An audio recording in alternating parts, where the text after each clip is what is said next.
સુરતના માંગરોળ તાલુકાના મહવેજ ગ્રામ પંચાયતના તળાવમાં કરાઈ રહેલી બગાડ અને સાથે ભારતના બંધારણના આર્ટિકલ 21ના ભંગને લઈ આદિવાસી ખેડૂતોએ ટ્રાઇબલ જર્નલિઝમ ફાઉન્ડેશન ટ્રસ્ટના માધ્યમથી સુરત કલેક્ટરને રજૂઆત કરાઈ હતી।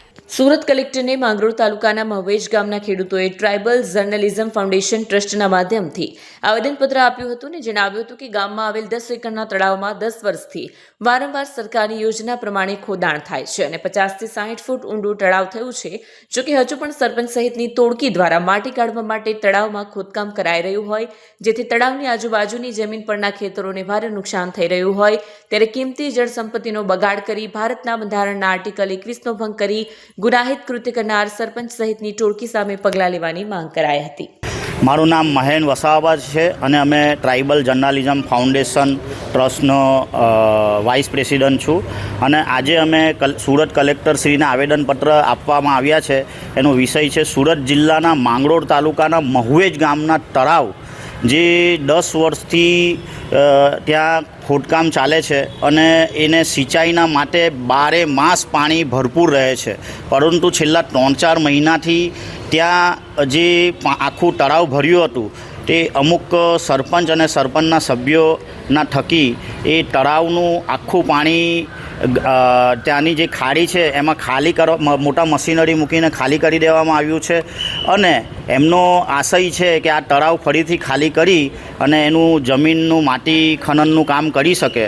તો મારી સાથે જે ખેડૂતો આવ્યા છે એમનું માંગણી એ છે જે તળાવના કિનારાના જે ખેતરો છે, જો હવે વધારે ખોદકામ થશે તો આવનાર વરસાદમાં એમનું જે જમીનનું ધોવાણ થશે અને જો જમીનનું ધોવાણ થશે તો ખેડૂતોનું જે એમનો જે પાક છે એ નિષ્ફળ થશે અને પોતે ભૂખા મરવાનો વારો આવશે। એટલે મારી સાથે જે બધા ખેડૂતો આવેદનપત્ર આપવા આવ્યા છે અને મીડિયાના માધ્યમથી કલેક્ટરશ્રીને રજૂઆત કરવા માંગે છે કે અમારી જમીનનું ધોવાણ નહીં થાય અને છે તો એ તાત્કાલિક ધોરણે બંધ થાય અને યોગ્ય ન્યાય મળે। તમે ક્યાં રજૂઆતો કરી? અત્યારે અમે પહેલાં ટેલિફોનિક સરપંચશ્રીને બી મળ્યા અને જે ગામના ખેડૂતો છે એ રૂબરૂ સરપંચની પંચાયત ઓફિસ મળ્યા। એના પછી અમે મામલતદારશ્રીને જાણ કરી, એના પછી અમે TDO સાહેબને જાણ કરી, એના પછી ખાન ખનીજના જે ખામલા સાહેબ છે અધિકારી એમને જાણ કરી, છતાં બી 1 મહિનાથી એનું કોઈ નિરાકરણ આવ્યું નથી। ક્યાંથી આવ્યો છો? મારું ગામ ભરણ છે પણ મારી જમીન જે છે મહવેજ ગામમાં છે ને ત્યાં આ લોકો અમને પૂછ્યા વગર માટી ખોદકામ ચલાવે છે। એમાં જે મારું જે ખેતર છે એનું લગોલગ એ લોકોએ ખોદી નાખ્યું છે। તો હવે જો એ લોકો ખોદવાનું કામ ચાલુ કરશે તો મારી જે જમીન છે એ બધી ધોવાણ થઈને બધી ચાલી જશે। તો એના માટે અમે આવેદનપત્ર કલેક્ટર સાહેબને કોના દ્વારા ખોદકામ કરવામાં એ અમને ખબર નથી સાહેબ કોણ ખોદકામ કરે। કેટલા સમયથી ચાલે છે?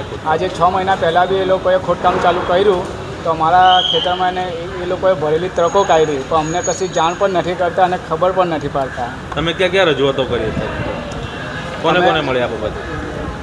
અમે સાહેબ સાથે અમુક આવેદનપત્ર અમુક જગ્યાએ આપ્યા પણ કોઈ સાંભળતું નથી, એટલે અમે છેલ્લા શું માંગ છે તમારી? અમારી કે આ જે ખોદકામ છે તે અટકી જાય।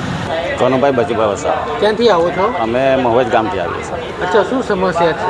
હવે હાલમાં 15 થી 20 વર્ષથી એ લોકો તળાવ ખોદી રહ્યા છે, તો લગોલગ અમારા ખેતરથી ખોદેલું છે અને હાલમાં જો ખોદકામ કરવામાં આવે તો અમારું ખેતર છે તે બધું તળાવની અંદર ધોવાઈને નાશ પામશે, એમાં કંઈ રહેવાનું નથી। અને હાલમાં એ લોકો 25-30 ફૂટ તો ઊંડાણ કરેલું છે અને હાલમાં ખોદવાની માંગ હજુ કરી રહ્યા છે એ લોકો। આના લીધે શું નુકસાન થાય? અમારું ખેતર ધોવાઈને તળાવની અંદર ચાલ્યું જશે, જમીન બચશે જ નહીં? જમીન નહીં બચે। હાલમાં બધું એ 2 ફૂટ જગ્યાએ એ લોકોએ છોડી નથી ખોદકામમાં, 25 થી 30 ફૂટ તો હાલમાં ઊંડું જ છે। હા, અમે કમ્પ્લેન કરી તો એ લોકો કે તમે જે ખોદનાર છે, જે માટી ખોદનાર છે એમને બોલો। હવે માટી ખોદનાર તો હવે અમે ઓળખતા નથી, એટલે 5-6 જણ છે ખોદનાર તો।